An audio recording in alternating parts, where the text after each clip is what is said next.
É a única igreja que eu já preguei no Brasil que tem água de coco no púlpito, viu? É só na Bahia mesmo, viu, Pena? Que coisa linda, né? Que bom estar aqui com tanta gente querida. Eduardo, Silvana, sempre uma inspiração. É bom louvar a Deus junto com vocês. Que música ficou linda, aquela com as vários idiomas, coisa linda. Louvando e agradecendo a Deus por tudo que Ele tem feito. Pastor Davi Pina, precioso servo do Senhor. Pastor Paulo, bom estar aqui. Essa turma linda cantando, viu, Joás? Que coisa boa. Cadê o Joás? Joás estava ali, já mudou de lugar. Joás está ali. Que bom louvar a Deus junto com vocês, com essa equipe maravilhosa. Hoje tivemos um tempo precioso com os irmãos aqui líderes. É tão bom conviver nessa igreja. Pastor, Erivaldo, eu tenho a sensação que eu sou membro dessa igreja aqui, que eu sou da igreja aqui. Me sinto em casa. Uma igreja preciosa que ama a obra do Senhor, ama missões. E eu encontro tanta gente querida aqui quando eu venho à Bahia. E é tão bom ganhar um abraço desse povo de Deus, esse povo baiano, esse povo lindo. Em janeiro nós teremos a Semana Batista aqui, o Brasil Batista estará vindo para a Bahia e nós vamos receber com muita alegria e juntos celebraremos, exaltaremos e glorificaremos o nome do Senhor, proclamando o nome de Jesus para todos que estiverem por aqui, toda a cidade, e o povo batista estará aqui. Você sabe que a primeira Assembleia da Convenção Batista Brasileira foi em Salvador, em 1907. Alguém esteve presente? Não teve. 1907. E isso teve uma repercussão para a obra do Senhor muito grande. E agora vamos estar novamente aqui com essa Assembleia e com certeza Deus fará grandes coisas entre a gente. Pastor Erivaldo, eu trago o abraço do pastor Pascoal Piragini, o presidente da nossa convenção, da diretoria, de todos os batistas brasileiros. A saudação a essa amada igreja, por tudo que ela tem representado para a obra do Senhor, não somente no Brasil, mas até os confins da terra. Meus irmãos, Deus é maravilhoso. Vocês concordam com isso? Olha, hoje cedo, quando você acordou, a misericórdia do Senhor já tinha se renovado na sua vida. E você já acordou abençoado. Olha que coisa linda. Cada manhã nós acordamos abençoados, já com motivos para glorificar o nome do Senhor, porque a bondade e a misericórdia do Senhor se renovam nas nossas vidas todos os dias. O Senhor Jesus pagou o preço na cruz pelos nossos pecados. Ele cravou na cruz todo o espírito de dívida que era contra nós. Nos restaurou, nos vivificou, nos deu vida. E Ele enviou o seu Espírito para habitar em nós. Olha que coisa maravilhosa. O Espírito de Deus habita em nós. Ele tem planos, Ele tem propósito na nossa vida. O Senhor nos conhece pelo nome. Ele sabe onde nós moramos. Ele sabe o número da nossa casa. Ele sabe o número do nosso CPF. Ele conhece tudo da nossa vida. E nós somos do Senhor, ovelhas do Senhor Jesus. Somos corpo de Cristo, a igreja do Senhor. Nós somos propriedade exclusiva do Senhor. Nós somos herança do Senhor. E em Cristo Jesus nós temos vida eterna. É maravilhoso servir ao Senhor. E servir ao Senhor com alegria. A melhor coisa na vida, gente, é ser crente. A melhor coisa na vida é servir a Cristo Jesus. Tudo que a pessoa pode conquistar na vida, neste mundo, qualquer coisa que possa conquistar, será sempre infinitamente menor do que está em Cristo Jesus. O apóstolo Paulo fala sobre isso, que ele considera tudo que ele sabe, todo conhecimento, tudo que ele tem, como nada, como esterco, em troca do conhecimento de Cristo Jesus. A melhor coisa que tem na vida é Cristo, é conhecer Cristo, é ter comunhão com Ele, é ser de Jesus, é ser crente. Aí o apóstolo Paulo vai escrever coisas assim: para mim tanto faz morrer ou viver, eu sou do Senhor. Para mim o viver é Cristo e o morrer é lucro. Já estou crucificado com Cristo, vivo não mais eu, mas Cristo vive em mim. Eu vivo para a glória de Deus. Portanto, queridos, servir ao Senhor Jesus é maravilhoso. Quando a gente adore ao Senhor em espírito e em verdade. A gente não se reúne aqui para cantar algumas músicas. A gente se reúne aqui para adorar o Senhor, para exaltá-lo, glorificá-lo. E é tão lindo ver a igreja glorificando o nome do Senhor. Queridos, um tempo de celebrar aniversário da igreja. E é importante a gente olhar para o passado, para o presente, para o futuro. Só um pouquinho, eu não estou pregando ainda não conta meu tempo de pregação não, porque eu ainda vou ler o texto para começar a pregar e tal. Eu só estou dando uma palavra de saudação à igreja. É bom isso. Olha, a gente precisa olhar o passado, o presente e o futuro em datas celebrativas. No nosso aniversário, é bom fazer isso. E no aniversário da igreja, a gente precisa olhar para o passado, para o presente e para o futuro. O Senhor Deus, Ele estabeleceu algumas festas, algumas celebrações para o seu povo, como a Páscoa, a festa dos pães ázimos, a festa da colheita, a festa dos tabernáculos. E essas festas, essas celebrações, elas tinham significados profundos para o povo. E era uma forma do Senhor discipular o seu povo, daquele povo aprender, as novas gerações aprenderem, naquelas celebrações, sobre o passado, o presente e o futuro. Naquelas celebrações, eles olhavam para o passado e precisavam reconhecer os feitos do Senhor. Para olharem para o passado com gratidão e reconhecerem humildemente que nós chegamos até aqui porque o Senhor nos trouxe até aqui. Quando celebravam a Páscoa, ele, inclusive na refeição, era um memorial. Comiam ervas amargas, comiam o cordeiro. Celebravam aquele momento da saída do Egito, da escravidão, e relembravam que nós fomos escravos um dia, mas o Senhor nos libertou. Olhavam para o passado para reconhecer os feitos do Senhor. Aquelas celebrações levavam o povo a alimentar o espírito de gratidão dentro de cada um deles, e reconhecer a grandeza, o poder de Deus, a glória de Deus, e os feitos do Senhor, e reconhecer que eles estavam ali porque Deus os abençoou e os trouxeram até ali. A gente como igreja, 59 anos, precisa olhar para o passado e reconhecer os feitos do Senhor. Tivemos lutas, certamente, momentos difíceis, como o povo do Senhor teve ao longo da jornada, no deserto especialmente. Mas reconhecer o que Deus fez por nós, irmãos. Aqueles primeiros irmãos que aqui estiveram, organizando a igreja, os pastores que por aqui passaram, os líderes. As lutas, as orações, quantas pessoas foram abençoadas nesse lugar. O quanto Deus fez nesse lugar, quantas pessoas se converteram, quantas famílias abençoadas, quantos casais abençoados, quantas vidas transformadas, quantas crianças abençoadas nesse centro comunitário, quantas vidas que não tinham esperança, agora vivem com esperança em Cristo Jesus. Igreja Batista da Graça, precisamos olhar para trás, para os 59 anos e reconhecer que o Senhor tem feito grandes coisas por nós. Posso ouvir amém? Então diga comigo, o Senhor tem feito grandes coisas em nosso meio. Amém. Olha para o passado com que espírito? Gratidão. Reconhecendo os feitos do Senhor. Quando você fizer aniversário, faça isso. Olhe os seus anos que passaram e reconheça os feitos do Senhor na sua vida. Quantas pessoas Deus usou para te abençoar? Seus pais, sua família. Quanta coisa linda aconteceu na sua vida ao longo da sua jornada.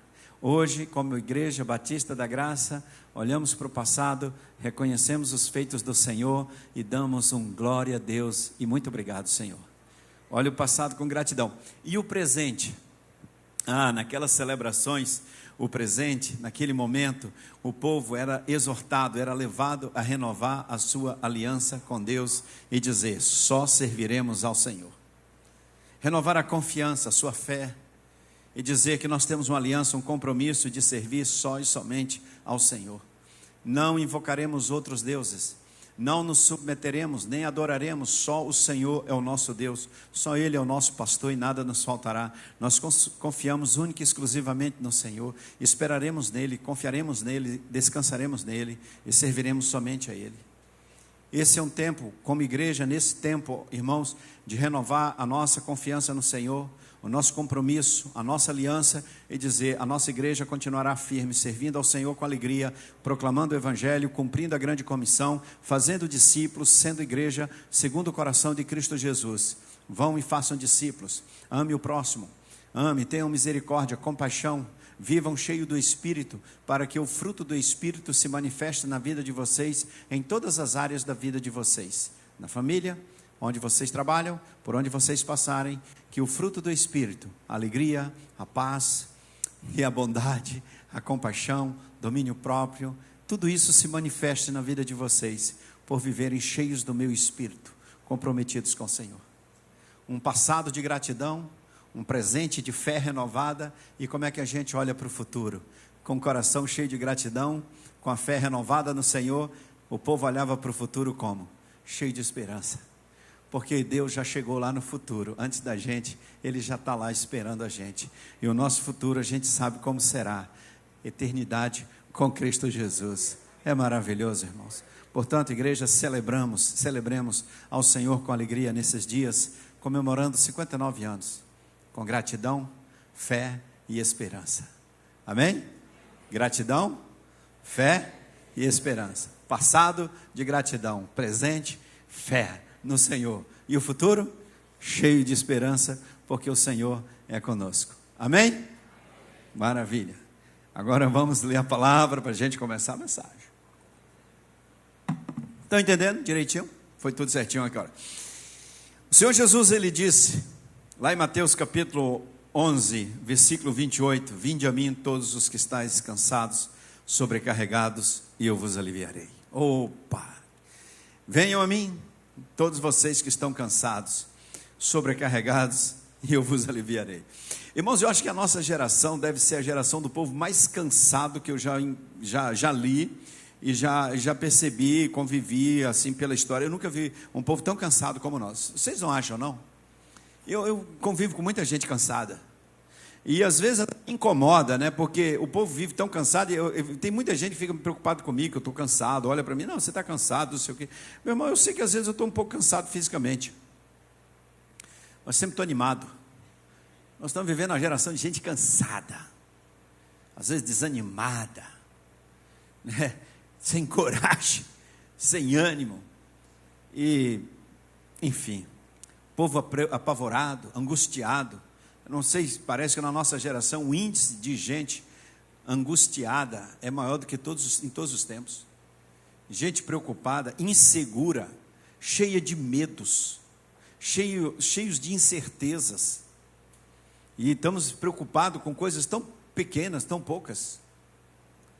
A semana passada, eu estava no encontro de líderes de várias denominações, né? Alguns líderes se reuniram, nós fomos convidados para essa reunião. Fui com o pastor Pascoal Peragini, inclusive, representando a Convenção Batista Brasileira. A gente foi numa reunião, foi lá nos Estados Unidos, com líderes de vários lugares. Tivemos coisas lindas lá sendo compartilhadas. E uma das coisas que eu estava me preocupando, inclusive cheguei a conversar com o diretor da Aliança Batista Mundial, sobre a perseguição aos cristãos lá na Nigéria, que está sendo implacável, uma perseguição dura para os nossos irmãos lá, vários sendo mortos. E eu, naquele encontro, eu fiquei sabendo que tinha dois grandes líderes lá da Nigéria, presentes na reunião, e eu queria muito me aproximar, conversar com eles, para perguntar algumas coisas. E graças a Deus eu fiquei numa mesa de trabalho, num determinado momento, e eles estavam nessa mesa de trabalho, era de diretores de convenções, e eles estavam lá também. E aí um deles começou a falar, compartilhar um pouco do que estava acontecendo na Nigéria. E ele chegou um momento, ele disse assim, olha, não fiquem preocupados com os nossos irmãos que estão morrendo lá, porque para nós é um privilégio, uma honra morrer pelo nome de Cristo Jesus. E para cada cristão que morre lá na Nigéria, perseguido, milhares e milhares de pessoas estão se convertendo. É um lugar onde mais o evangelho está avançando hoje no mundo, é a Nigéria. Os batistas naquele país, acho que são mais de 20 milhões. Igrejas imensas crescendo. E os irmãos vivendo com muita dificuldade, com muita luta. Ir à igreja é um risco de apanhar ou morrer. Mas os irmãos das igrejas estão lotadas. E quanto mais matam cristãos, mais gente se converte. Ouvi essas palavras lá e ele disse, a gente preocupado e, obviamente, querendo ajudar. Ele falou, basta orar por nós, para que nenhum de nós desanime e continue firme na fé, testemunhando de Cristo Jesus, seja diante da morte e diante dos inimigos, porque para nós viver é Cristo e morrer é lucro. Isso foi o que eu ouvi dos líderes da Nigéria, de pastores, e eles deram testemunhos fortes lá, de pregar o evangelho debaixo de perseguição, de riscos, de perder a própria vida, mas de não desanimar, de servir ao Senhor com alegria. Irmãos, Às vezes nos sentimos cansados, abatidos, mas eu queria compartilhar com você nesta noite. O Salmo 23 diz: o Senhor é o meu pastor e nada me faltará. A essa geração, a todos nós que vivemos às vezes apreensivos com tanta coisa, eu queria trazer essa palavra nesta noite para você, em nome de Jesus, que o Senhor é o nosso pastor e isso nos basta, a gente pode descansar e esperar nele. E lembrar que Ele está no controle de todas as coisas, Ele nos conhece pelo nome, e que a gente não precisa ficar apavorado, nem quando acorda, nem quando dorme, nem quando anda na rua, ou anda em qualquer lugar. Lembre-se de uma coisa: nós somos de Cristo Jesus, Ele é o nosso pastor e nada nos faltará. A primeira coisa que eu queria que você soubesse é que o Senhor conhece você, e que Ele ama você. E que Ele ama você não é porque você merece não, é porque Ele ama você mesmo, porque Ele é amor. E se todo mundo parar de amar você e desistir de você, lembre-se de uma coisa: Deus não vai deixar de amar você nunca. Todo mundo pode desistir de você, Deus não vai desistir de você, porque Ele ama você. Então sinta-se amado. Lembre-se que Ele ama e que Ele conhece você. Outra coisa, Ele cuida de você. Outra coisa, Ele está trabalhando em favor de quem espera nele.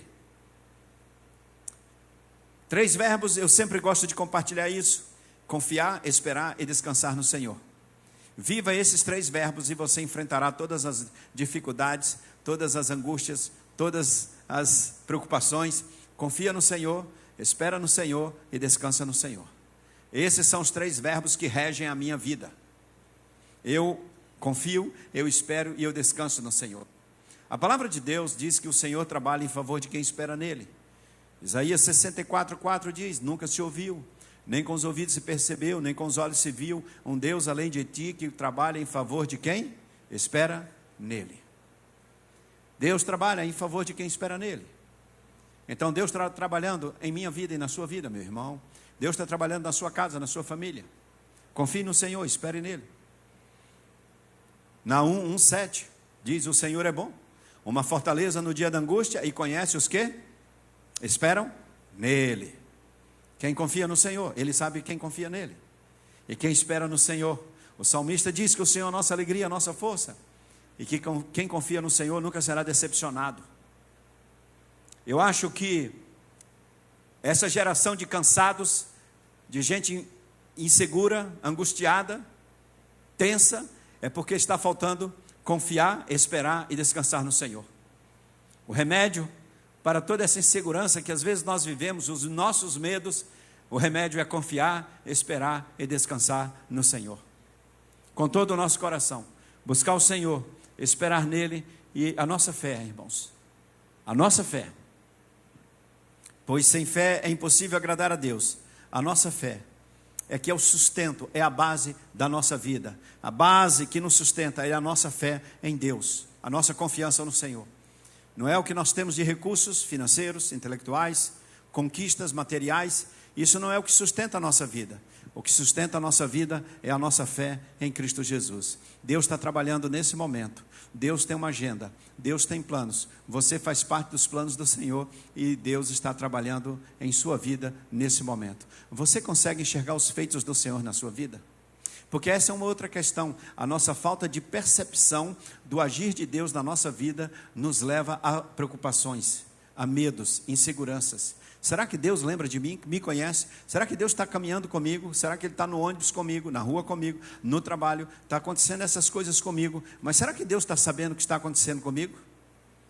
Será que Deus está trabalhando em meu favor? Eu queria dizer para você nessa noite, meu irmão, minha irmã, descansa no Senhor e espera nele, pois o Senhor trabalha em favor de quem espera nele. Ele está agindo e fazendo coisas lindas na sua vida. Lembre-se disso. Deus trabalha em favor de quem espera nele. Ele é o nosso pastor e nada nos faltará. Eu tenho andado preocupado, assim, preocupado quando eu vejo tanta gente, jovens, estudantes, nos seminários, pastores, líderes, homens, mulheres, famílias, numa preocupação muito grande. E eu creio que o reflexo disso, isso é reflexo da questão de confiar, esperar e descansar no Senhor. Depositar toda a nossa confiança no Senhor e esperar nele. E lembrar que Ele nos ama, Ele cuida de nós e Ele trabalha em nosso favor. Ele cuida da gente. Deixe-me contar uma história bíblica. Vocês conhecem bem o livro de Ruth. Deixe-me contar um pouquinho, só lembrar a história de Ruth, para exemplificar isso que eu estou tentando passar para os irmãos nessa noite, em nome de Jesus. Confia no Senhor, que Ele trabalha em favor de quem espera nele. Ruth, a história de Ruth acontece na época dos juízes. A época dos juízes foi uma época de 400 anos após o período de Moisés. Todo aquele período que Moisés lidera, ele passa então para Josué. Josué é o primeiro juiz.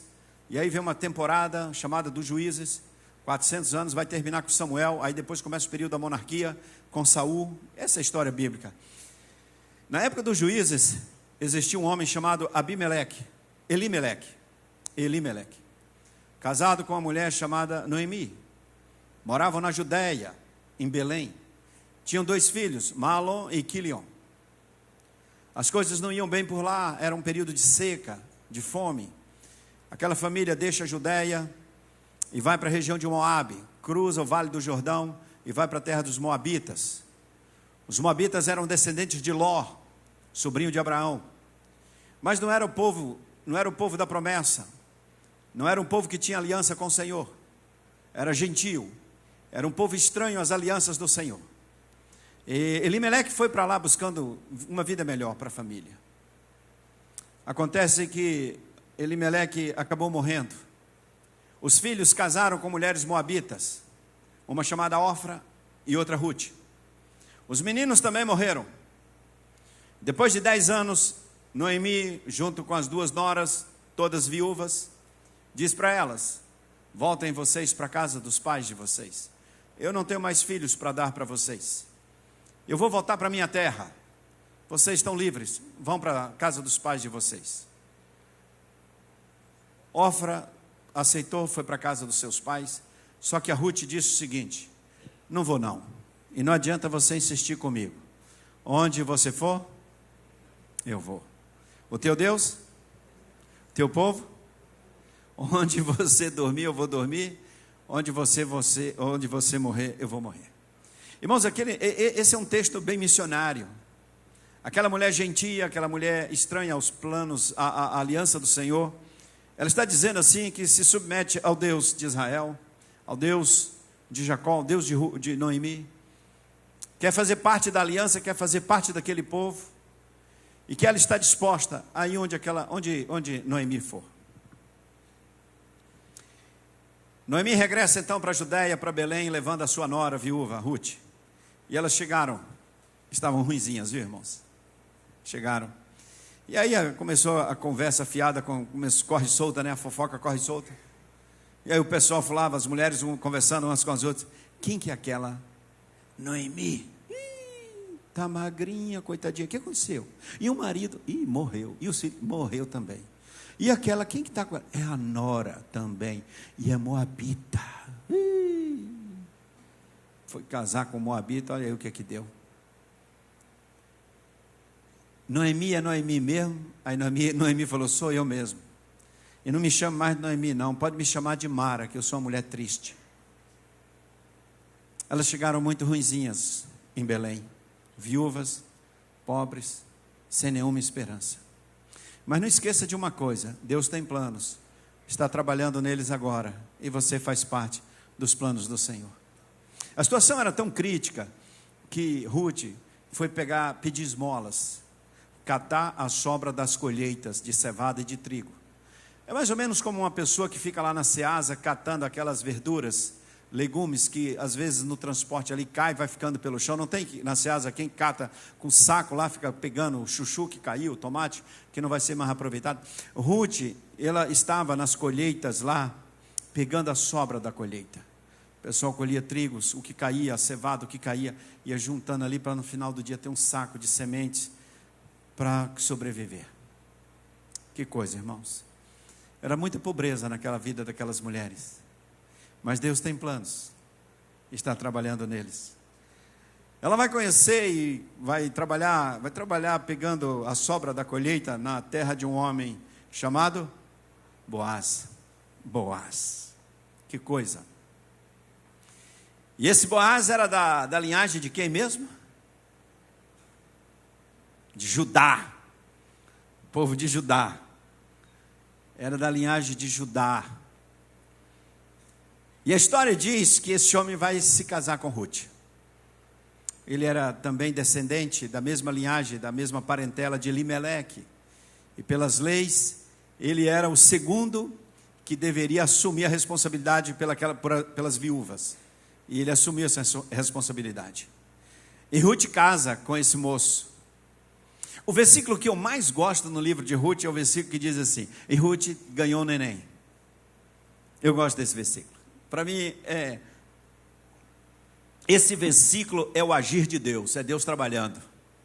Quando eu leio esse versículo, eu digo: glória a Deus, o Senhor está trabalhando. E Ruth teve um neném. E sabe quem foi esse nenenzinho? O nome dele é Obed. Obed. E sabe quem esse Obed vai ser? O pai de Jessé. E sabe quem vai ser esse Jessé? O pai de Davi. Então, na verdade, a Ruthzinha, aquela catadora de esmola, estava se tornando a bisavó do grande rei Davi. Irmãos, ninguém naqueles dias em Judá, lá em Belém, podia imaginar o que Deus estava fazendo. Ninguém imaginava que os propósitos eternos da salvação, da revelação, da vinda do Messias estava acontecendo naqueles dias, numa casa pobrezinha, na casa de Noemi, na casa de Ruth, na vida de Ruth, de uma mulher moabita. Deus estava fazendo coisas extraordinárias. Ninguém percebia isso, mas Deus estava trabalhando. Às vezes Deus está fazendo coisas grandiosas na nossa vida, e às vezes a gente não está enxergando. Eduardo, você falou aqui do mês da gratidão na sua família, e você é impressionado quanta coisa Deus tem feito. Às vezes acontece isso, a gente só quer pedir e mostrar para Deus que a gente quer mais, e a gente perde a visão dos feitos do Senhor na nossa vida. A família, filhos, Deus tem nos abençoado, tanta coisa linda Deus está fazendo na nossa casa, na nossa família. Deus operando maravilhas na nossa vida, e a gente nem percebe. Como o pessoal lá na Judéia, lá em Belém, não percebia o que Deus estava fazendo na vida de Ruth. Simplesmente o Messias estava passando por ali naquela linhagem. Aí a gente chega no livro de Mateus, no capítulo 1 de Mateus, e a gente vai encontrar o nome de quem lá? Dela. A gente vai ler a linhagem do Messias lá, e a gente vai encontrar quem? Ruth. Quer dizer, essa história lá da Judéia, ela vai terminar, vai chegar lá na Galileia, numa outra vila chamada Nazaré. Porque de lá um outro casal vai descer para Belém, e um outro menino vai nascer. Muitos e muitos anos depois vai nascer um outro menino. Só que esse agora é o Emanuel, Deus conosco.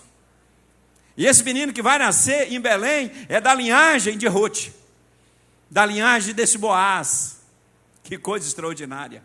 Parece que as coisas estão soltas. A gente olha assim nesses dias que estamos vivendo, parece que está tudo solta. Mas lembra de uma coisa: Deus está no trono, está reinando, Ele governa, Ele é o Senhor de todas as coisas. Ele é o nosso pastor e nada nos faltará. Por isso, meu irmão, descansa, espera no Senhor, que Ele trabalha em favor de quem espera nele.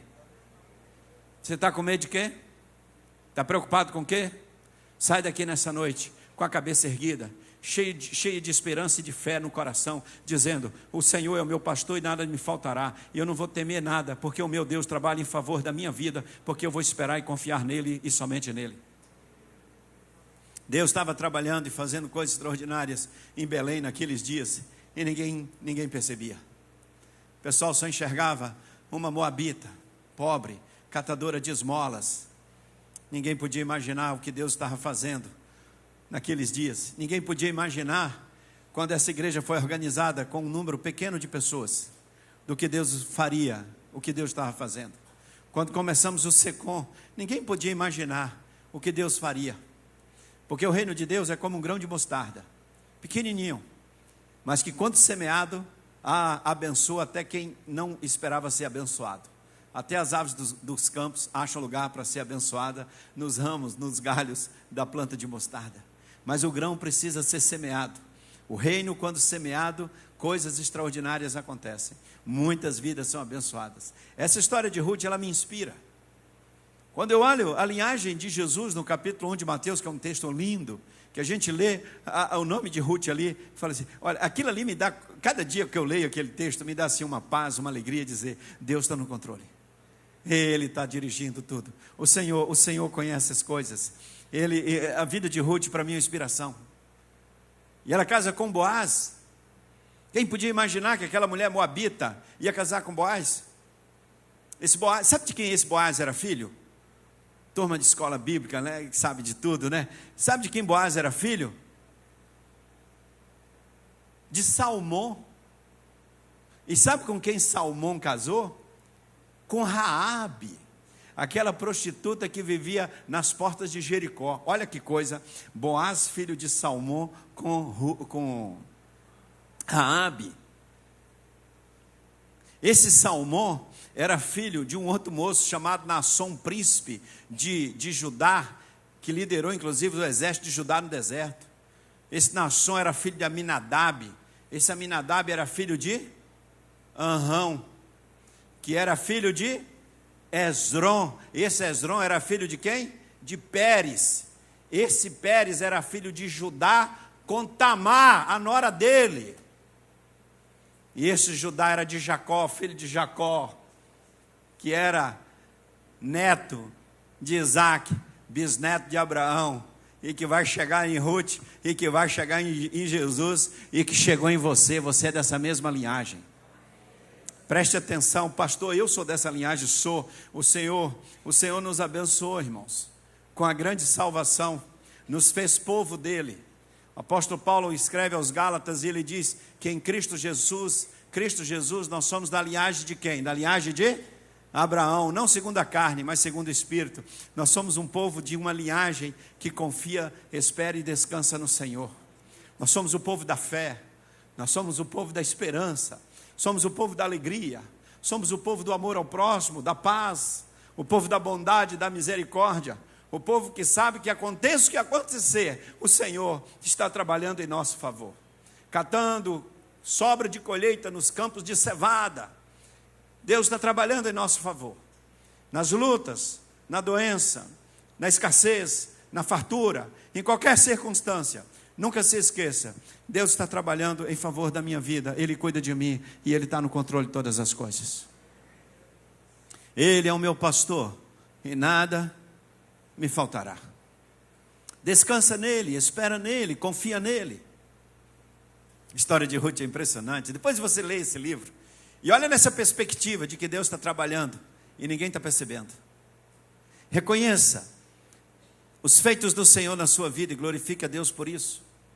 E usufrua da paz, da tranquilidade, do que é dormir e acordar cada dia e poder dizer: aconteça o que acontecer, o Senhor é o meu pastor e nada me faltará.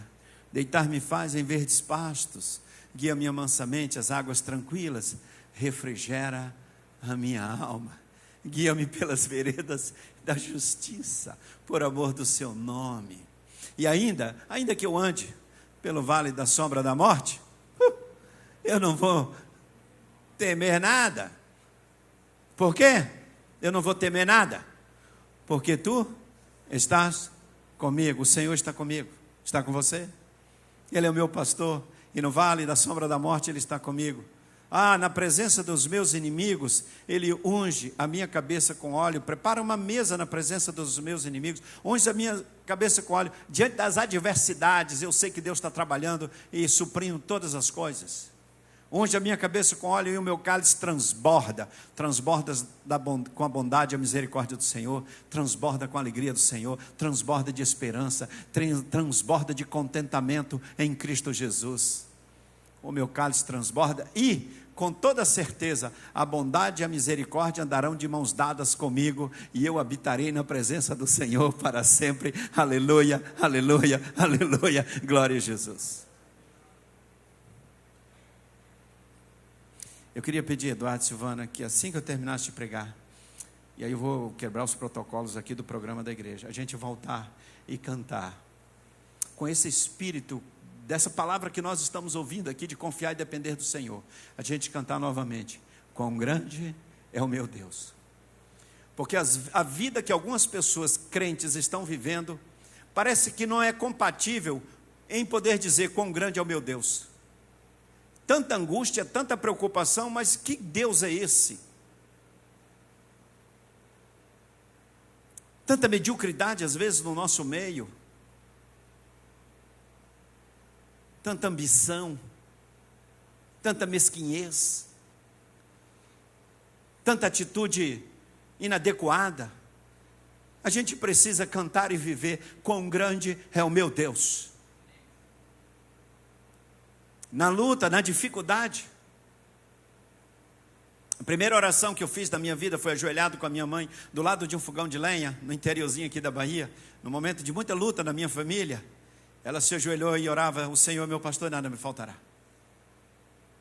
A mamãe fazia um cozido de mamão verde com 3 ovos para 6 filhos, e botava a gente em volta de uma mesa, numa cozinha, e ela dizia assim: meus filhos, não esqueçam, o Senhor é nosso pastor e nada nos faltará. E nós podemos todas as coisas naquele que nos fortalece. Nós vamos vencer. Com mamão verde e ovo frito, a gente vai vencer, porque o Senhor é conosco. Confia no Senhor, espera no Senhor e descansa nele, porque o Senhor é a nossa alegria e a nossa força, é o nosso contentamento, é a nossa paz, é o nosso pastor, e nada nos faltará. O Senhor trabalha em favor de quem espera nele. Por isso o Senhor Jesus disse: venham a mim quem? Todo mundo, cansados, sobrecarregados, aflitos, angustiados, cheios de medos, cheios de pecados, cheios de dúvidas, de incertezas, de fraquezas, de lutas. Venham a mim. Aí foram leprosos, foram pecadores, foram prostitutas, foi gente de todo jeito, cegos, surdos, mudos, endemoniados. Tanta gente foi levada a Jesus, e ele tratava todos com compaixão, com amor, e quem encontrava Jesus tinha a sua vida transformada para sempre. Aleluia, aleluia e aleluia. Eu vou ficar só na introdução, e amanhã de manhã a gente continua. Deu nem tempo aqui, eu estava só já me esquentando. Eu olhei o relógio ali e falou para mim para eu parar. Eu vou pedir que o Eduardo e a Silvana se posicionem, o pessoal da música deixa preparado lá. E você vai ficar sentadinho aí, eles vão cantar. E quando chegar naquele momento que ele pedir para a gente cantar em português, Eduardo, a gente vai ficar de pé e nós vamos orar cantando aquele cântico. E você vai viver isso todos os dias da sua vida. Quão grande é o meu Deus. Ele trabalha em meu favor. Ele está fazendo coisas extraordinárias na minha casa e na minha vida. Senhor, me ajuda a enxergar os teus feitos na minha vida. Me ajuda a compreender o teu propósito para a minha vida. E viver a plenitude da tua vontade nesses dias. E que a minha vida seja cheia da tua alegria, do teu amor, da tua bondade e da tua misericórdia. E não importa as circunstâncias, eu exaltarei o nome do Senhor. Eu glorificarei o nome do Senhor. Eu viverei para a glória de Deus. Porque o meu passado é de gratidão, o meu presente é de fé no Senhor, e o meu futuro é de cheio de esperança, porque o meu Deus estará comigo aqui e já lá no futuro me esperando, porque eu sou de Jesus. Aleluia, aleluia, que o Senhor nos abençoe e fortaleça.